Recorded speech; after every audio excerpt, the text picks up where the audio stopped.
More expeditions followed, many with the intent of building missions and proselytizing the native people, but others simply looking to take advantage of the new options available.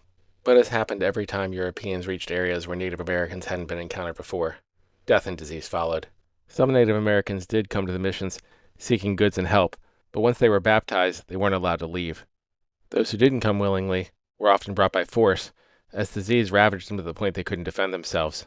A Scottish man named Hugo Reid visited the missions and reported, quote, "They went as far as present Rancho de Chino, where they tied and whipped every man, woman, and child in the lodge, and drove part of them back.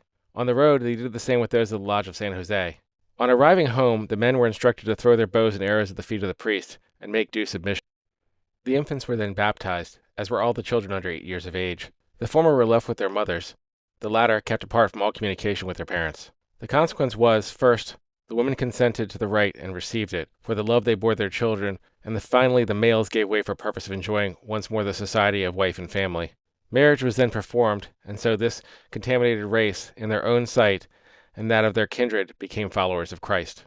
Records indicate the majority of Native American children who were baptized didn't reach adulthood, with one mission showing 3 out of 4 children never made it to the age of 2.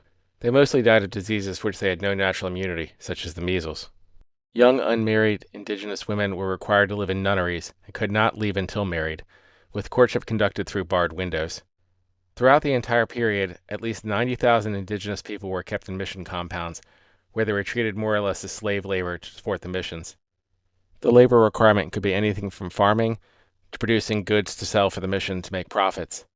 Some were even sent to local forts to work as servants. Most acts of disobedience would lead to whippings. History is awkward.